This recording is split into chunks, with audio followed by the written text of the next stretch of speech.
Okay, welcome back to my channel. I feel like I'm a stranger in my own channel because I haven't been posting anything or recording anything.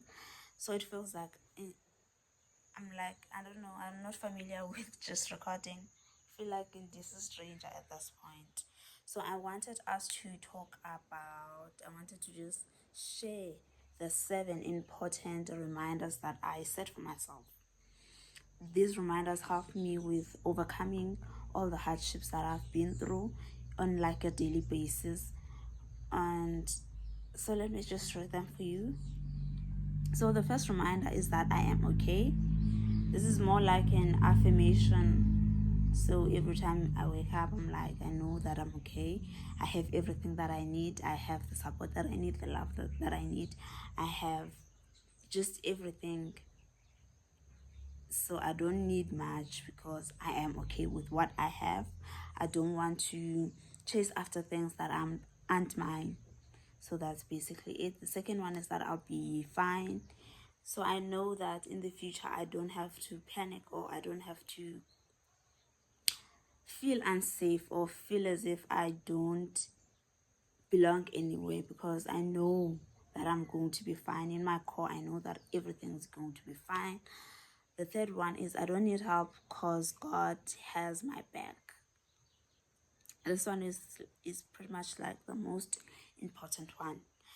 So whenever I move or I take a certain move, I know that God has my back and I don't have to be frightened. I don't have to feel less of a person. Even when people are plotting against me, I know that with God by my side, I don't have to panic because He has my back. He's my shield. He's my protector. He will keep me safe. He knows what those people are plotting about me, and He knows how to overcome those. So I don't have to panic and feel the need to fight back. The fourth one is it's not over yet. So life is still beginning. This is basically the beginning of my life. So I don't have to feel the need to rush into situations that I am not ready for, that are not made for me. I just have to sit and wait for those moments. Yes, life will change. Yes, things will go in my favor, and I will see light again. Even though I may be experiencing darkness right now, I know that tomorrow there's light peeking in, and I once again smile and be happy again. So that's another one. 5, I will survive. I've survived a lot.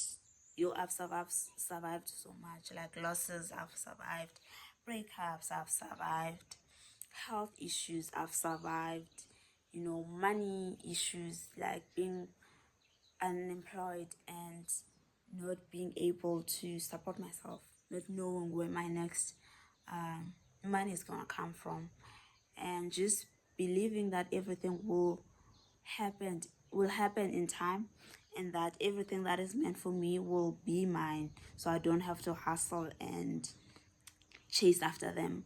I just have to wait and stay content and stay focused on my mental health and my religion at this moment. So that's basically is something that's very important, not rushing into doing things that are not meant for myself. 6, I am enough.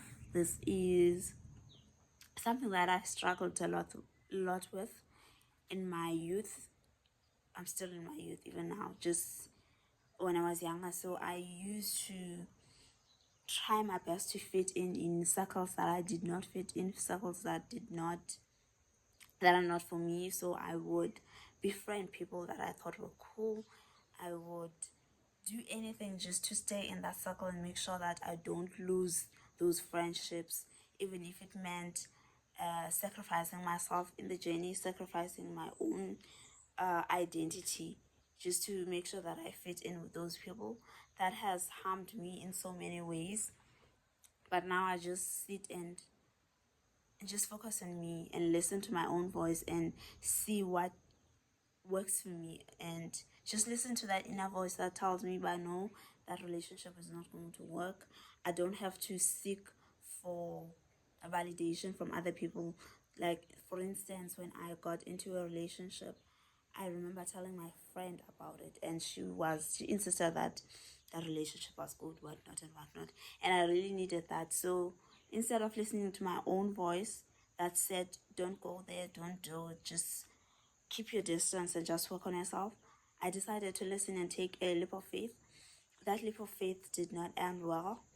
I don't regret what happened, but I just wish I was able to trust my own intuition, trust my own voice, and stand firm and say, no, I don't need this. This will just complicate my life, because I knew it would complicate my life as time went on, and that's just what happened. So I'm learning now that I'm enough. I don't need validation from anyone. I don't need anyone's opinion about me to just make me feel heard or something. So moving on to the 7th one, which is keep moving forward. There's a place for you, a place God created for you. So I've always known that I don't fit in many spaces. So basically I forced myself to be in certain places, but I always knew that I don't belong in those circles. The people there were not the type of people I wanted to surround myself with. But because my friends and the people that I liked were always around those people, that made me want to be around those people as well, because it's hard for you to be friends with someone who has different who has another group of friends, and it's impossible for you not to hang out with those people. So it's impossible for you not to want to be around those people, because your friend is always around them. So basically, even when you chatting, those conversations will lead to the conversation that they had with that particular friend, those particular friends. So I had to just accept that my friendship should just be between me and the friend, and not me and her friends as well, her and her friends as well. So it's been one of the most challenging things that I am experiencing right now.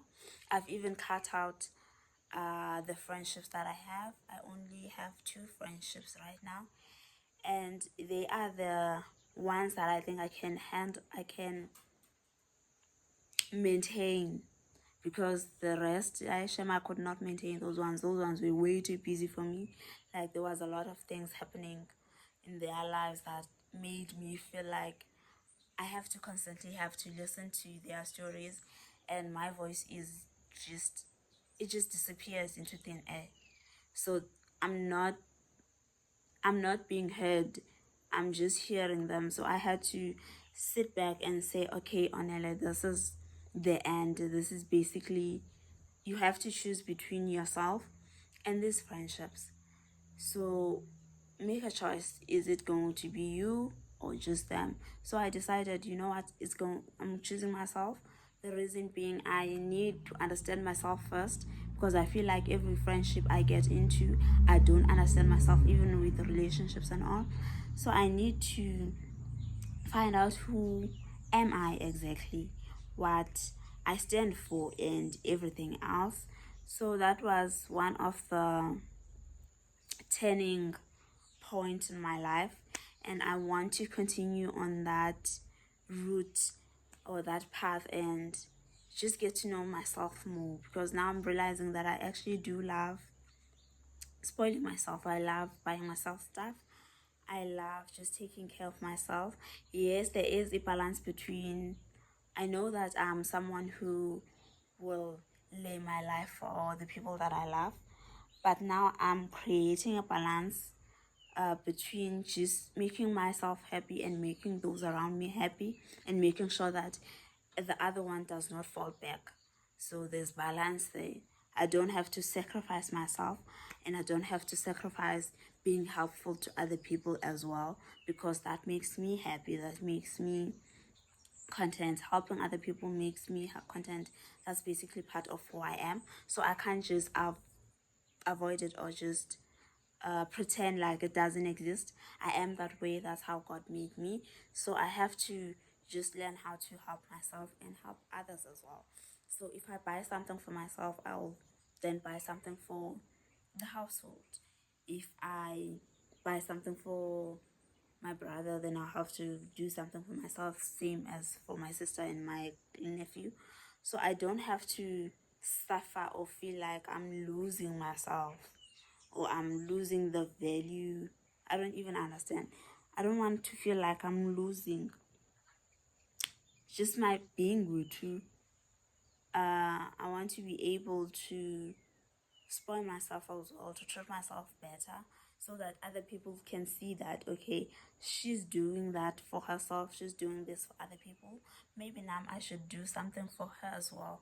So I don't want to feel like I'm nothing, like I don't care about myself, like Undi Jong, and be like, she doesn't really care for herself, so how do I do that? So I don't need someone from the outside to come and share light on myself and say, you know what, you're important, you're enough, you're beautiful, you what. I want to be able to do that for me and stay content in that. Yes, there is a fine line between doing that and also you can also you overdo yonke into. There is that fine line of saying, I know, but sometimes I do cross over to the other side, because I'm someone who knows my value now. I know who I am, I know what I stand for, I know what I'm capable of doing.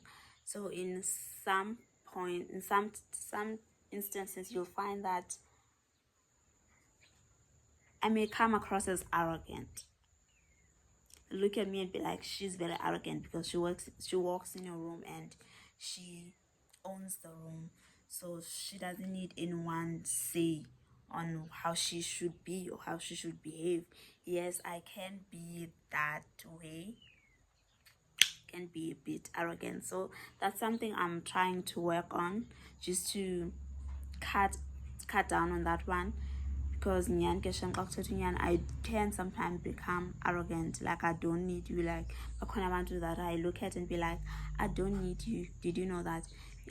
Mostly because I spend most of my time helping other people, so they don't return that help, because I I know how to help myself. I know how to get what I want and work towards something that I want. So bambalwa abantu who can say with their chest out and say, you know what, Onela, I've helped her to a certain point. Not everyone can say that.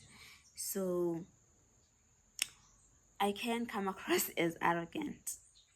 So that's basically something that I am still working on, and I still need to just continue building on and having self-awareness, which is very important in my life. Being self-aware, knowing that, okay, this is my problem, this is what I'm suffering from. So in order for me to overcome this, in order for me to be a different person, I have to cut down on this. I have to stop telling stories about myself when other people are sharing their own stories. Yo, this is something that is so annoying. Like I do that a lot. So when someone shares something about their life, whether they say, you know what, I had a bad day today, yo, I'll go like, yo, I just had like a bad day, it wasn't great and whatnot. So instead of just giving the person a chance to explain themselves, I usually just inject myself in that conversation, talk about myself. So that's basically one of the things that I'm starting to become arrogant, I'm starting to become selfish. And even though it's not, being selfish is not basically the center stone of my life. Like I'm very selfless, but I feel like the corner isn't all that I don't want to be selfless in, like, even the storytelling.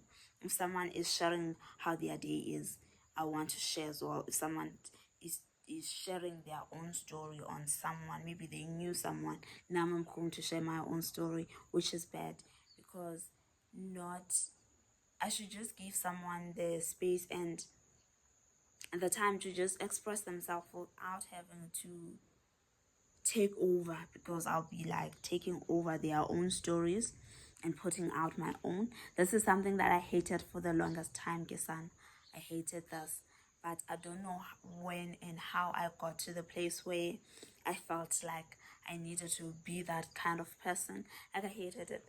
There was like a story about someone, like a YouTuber or it was like a celebrity who was raped, and this YouTuber decided to do like an entire a video on the whole rape scenario about her being triggered and all. Let me tell you something that angered me a lot, because the YouTuber has a, what do you call this? A platform where they can share their own story. The actress and influencer, I think she's an actress and an influencer, was way too busy to go into depth with his story. Like this, the YouTuber like shared a lot of stuff. Like, she has like a story time in her YouTube where she shares stories about her exes, about her past relationships. So I felt like she had the platform, she had the means to share the story, but she was just overshadowing the celebrity by sharing her own stories, her own personal story during the time the story of the celebrity. Okay, now I'm saying a lot of stuff. So anyways, that's basically what I wanted to talk about. It's very important to know your own core. It's very important to know who you are. It's very important to reassure yourself and not wait for other people to validate your own, voice, to make sure that you know who you are, you know what you stand for and where you're going, and make it very clear that you are who you are. And yes, there are areas where we can change, I know that, but there are areas that are just our identity. They, like, if you went through a traumatic experience, it's hard for you to just detach from that experience. You have to go through like the healing process, which on its own is very daunting and very long. So you have to give yourself grace, you have to give yourself time to heal, you have to give yourself, you know just grace to understand that you are on this journey and you will make it out. It's not going to be an easy journey for you. There will come times where you have to just take a step back and shut down. You just have to shut down and sit by yourself and meditate. If you someone who meditates, read the Bible. If you're someone who's religious, or if you are someone who journals like me, write everything down. And I was just reflect one day, because now I was just doing that reflection right now before I recorded this video, just going through izinto that I've been journaling about, things that I went through, and some of them are very funny, some of them are very humiliating. I don't even know why I wrote those down, but I'm glad I did, because now I can see my own progress. I can see how far I've come, and just to see my day-to-day life, how I survived 2013 up to 2014, is quite, I don't know, amusing in a way, and also free.